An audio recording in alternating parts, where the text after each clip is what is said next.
I'm glad I caught this sale because I wasn't going to get this sneaker unless there was a sale. $210 for a retro Air Jordan is kind of pricey, but when you talk about 150, 157, that's kind of the sweet spot. Let's take a look at the Air Jordan 7 Cardinal.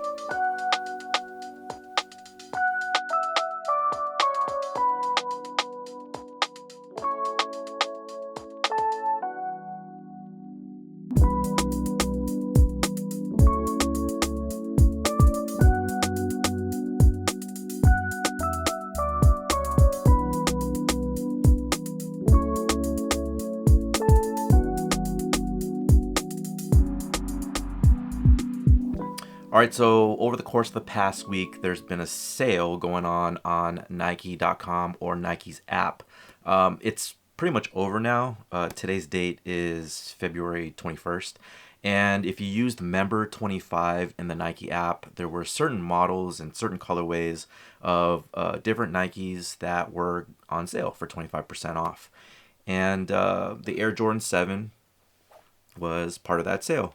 And so $210, I was just like, man, I don't really have too many Air Jordan 7 retros. I'm not sure about this one. And I saw the sale pop up and I was just like, hey, 150, 160 for retros? That's what I'm talking about, right? So it's one of those things where, like, if you wait it out a little bit, you can find a sale. If not, then it continues to increase in price and resale, and you just forget about it altogether. But I'm glad I was able to catch this one. This is the Air Jordan 7 Cardinal. I'm going to actually compare it to the original. Like I said, I don't have any of the past retros. I believe the last one was 2011, and then before that was 2006. I did own 2006, but again, like, the Air Jordan 7 isn't really like a model that I like gravitate towards on like a regular basis. So, but I do have all of the original colorways of the Air Jordan 7 from 91, 92. So let's go ahead and take a look at this sneaker compared to each other under the lights, and we'll go from there. All right, guys, so here you go. This is the Cardinal. Details here on the label is style number CU9307 and color code is 106. And then here is the other side of the box. They retroed for $210, but again, like I said earlier in the video, I was able to get them down on a 25% discount, which brought it down to $157.50, and then with tax out the door, it was $171.68. And so here we go. Here is the retro Air Jordan 7 Cardinal. And the previous versions of this was back in 2011 and 2006. So the main purpose of this video is to give you guys a review of the 2022 and then compare that to the original, because nowadays we're really trying to see how close Jordan Brand can get their recent retros to the originals. And so I think that's an important aspect here when we talk about, heritage and history and all that stuff. So with the history, I'm going to go ahead and let Google explain to you what the inspiration was from Tinker Hatfield on the original design of the Air Jordan 7. Hey Google, what is Afropop Worldwide?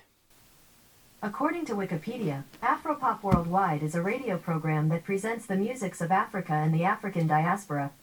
The program is produced by Sean Barlow for World Music Productions in Brooklyn, New York City, New York. It is hosted by the veteran Cameroonian broadcaster Georges Collinet, who previously attained renown for his work with Voice of America. So basically, Tinker Hatfield designed the Air Jordan 7, and he found inspiration just walking in his neighborhood. Down the street, there's a record store, and he sees this poster in the window of Afropop Worldwide. So the shop owner wasn't willing to sell the poster to him. And Tinker Hatfield pretty much just flexed his deets about Nike and was like, hey, I am part of the Air Jordan team, and I am designing the next Air Jordan, and I really like your poster. There's a lot of inspiration regarding it, and I want to be able to use it for the next Air Jordan. So you can pretty much see, like, all the tribal print and everything like that, especially on the outsole there. Jordan and Tinker pretty much had a conversation about, still keeping the Air Jordan series young, but yet sophisticated. And, it kind of teeters on that aspect here, and you can pretty much see that it screams 90s all throughout. In Bugs Bunny, you can pretty much see the inspiration there with his ears. And, they ended up doing a collaboration, Warner Brothers and Nike, and, did that whole thing. And so I just thought it was really cool to kind of like, put that inspiration out there as well. But yeah, so I mean, this is it. This is your retro.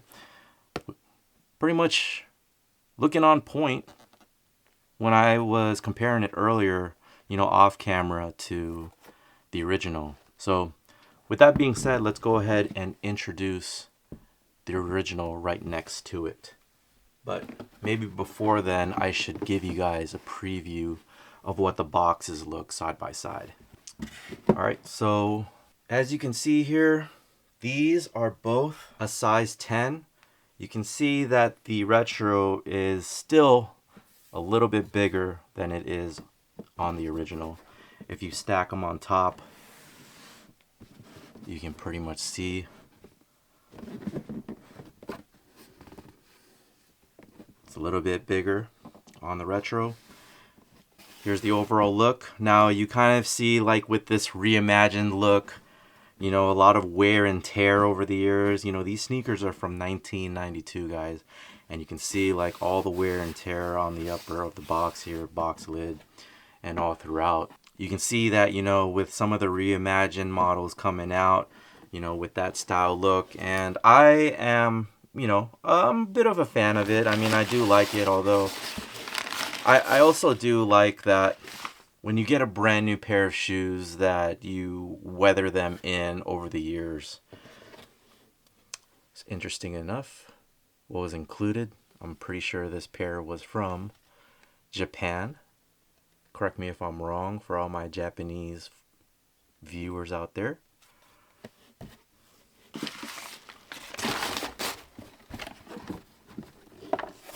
So here's the details right there on the box. You can see how they, flip the same way. Same orientation of the Jumpman. A little bit bigger Jumpman on the box lid compared to the original. And that's that. And so here we go with the shoes. Here's your original from 1992. And here is your retro. You can see that the original does have that dingy look on the upper to it. Over the years, these things have yellowed. And then you see here with the retro, all that new goodness. They didn't give the reimagined look for this pair. However, maybe down the line they'll be able to do that. But let me go ahead and show you guys what the original looks like here. Leather upper. One of the first models actually to incorporate a Phylon midsole. So you'll see a lot of the times that Air Jordan 7s don't crumble at the midsole, especially originals. There was one time where I bought an original pair from a previous collector, and the whole outsole kind of just like this whole flap just went up, but the midsole was pretty much intact. You can actually pretty much see here my specific pair that there is some separation going on between the midsole and the outsole. A lot of the air unit inside, it's kind of like hollowed out here, and it has a full-length air sole unit. And so a lot of that stuff now is pretty much disintegrated, crumbled, if you will. And the only way to pretty much replace that is to do a swap. So I don't do any type of restoration, but I have before in the past, but I've never really worked on the Air Jordan 7. But it is pretty neat to kind of see, the the guts, if you will, of Air Jordans and Nikes in general, actually, or shoes in general. So invite you guys to, go ahead and do your research out there and see who is able to do any type of restoration out there for you guys. But the leather quality on the original is superior. It's one of those things where, like, back then they were actually using real raw materials out there, and just over the years they started using a little bit more synthetics because this stuff, it ain't exactly cheap. So but the differences and similarities between, like, the original and the retro, like, there was one part right here with the sock liner. Tinker Hatfield had incorporated this Huarache style look, but the Air Jordan 7, incorporated a lot of that. So you pretty much have a Huarache style fit right into the Air Jordan 7, which pretty much makes it a lot more comfortable, as opposed to, like, other models. But I like the Huarache, like, especially the lows, and it's one of those sneakers that scream 90s to me. But yeah, this part right here, it kind of like lays low, embedded into the sneaker. And then when you compare that to the retro here, you can see the difference. It pops up a little bit more, and the tongue is actually a little bit more higher as well. So it doesn't sit, like, down in there. But we'll see. I mean, if you guys have already worn the pair, I know, like, I have tried it on, and it is true to size fit. So if you guys are looking for, the size for the sneaker, go true to size. I usually go true to size on all the retros that I wear. The only difference is, like, with particular Nike, sometimes I need to go down a half size, or if it's a performance model, I usually go up a half size. So yeah, it's kind of weird. Like, somebody made a comment on one of my Instagram posts and was like, why are you, like, between a 9.5 and 10.5? Well, I mean, the exact same thing. And you guys can probably attest to that if you guys, I've been wearing shoes, like, all your life. Like, there is major differences with fit, and I wish there was a universal way to do that. But, with design and everything, it's really tough to be able to have a sneaker that is like a 1-to-1 fit to your foot at all times, which is pretty tough. But let's go to the rear of the shoe. I'm gonna actually just show you maybe just one of them. So all right, so on the original, you see here the 23 up top, and then the backwards 7. This is on the right shoe. On the left shoe, you see here that the 7 is the correct way. These are the originals. So, notice the design back there, triangular patch, the color of the pull tab there, which is going to be pretty interesting to see when the red pull tab comes back on the Air Jordan 8. I think a lot of people are excited about that.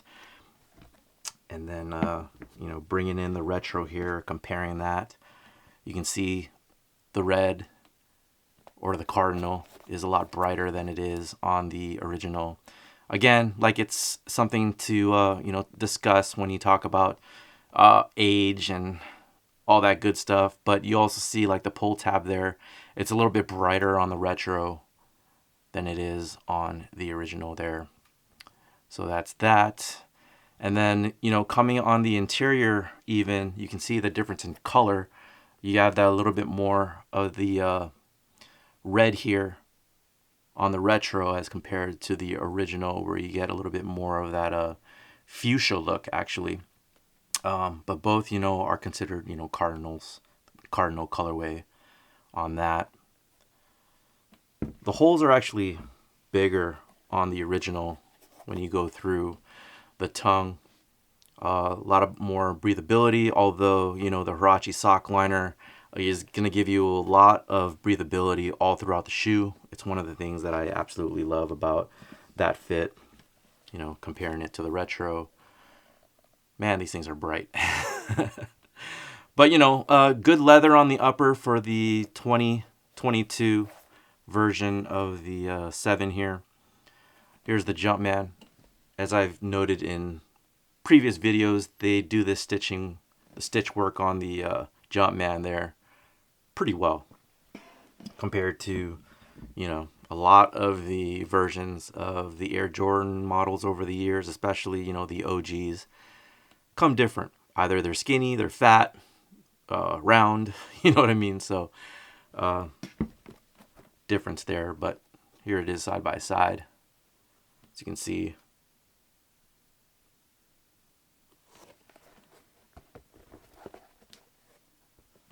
color of the mountain peaks here. Here's your original and your retro.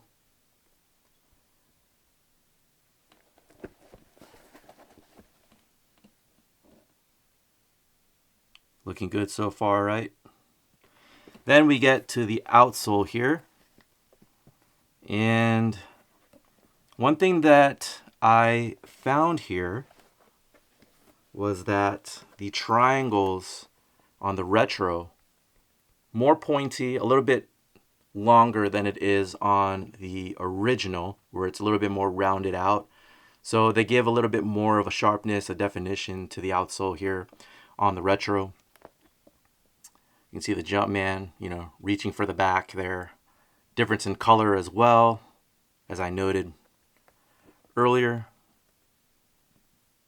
But, you see that inspiration there with African tribal print and everything. So you can see here on the original, on the ankle portion, on the interior, it has this gray interior neoprene padding here. And then when you go to the retro, it's white.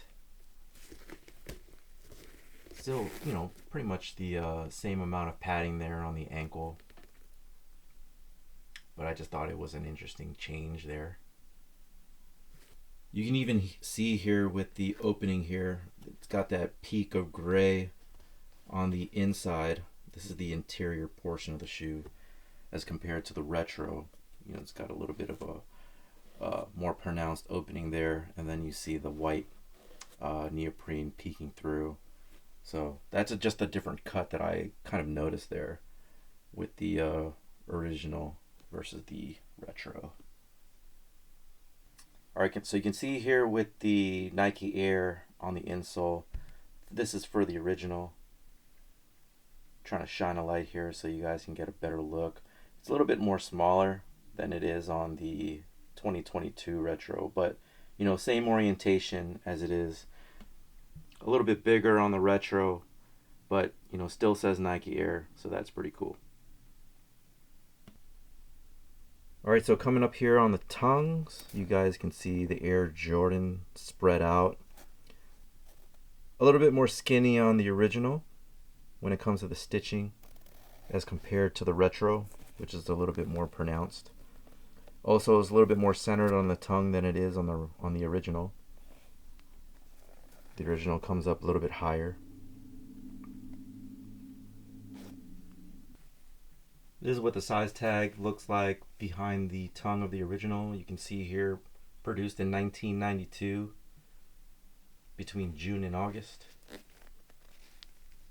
Made in Taiwan. And then for the retro, same orientation, but a little bit more of an updated look. Got the QR code in there and everything. Alright, so there you go. This is the Air Jordan 7 Retro Cardinal. Let me know down in the comments section below what you guys think about the overall review that I just provided. Were you able to get it on sale when Nike provided the sale for the Member 25? Or are you still kind of on the fence about it? Hopefully this review helped you guys out. Also, if you can, please hit me with a thumbs up and share the video with all your friends and family. And until next time, I'll see you guys later. Take care.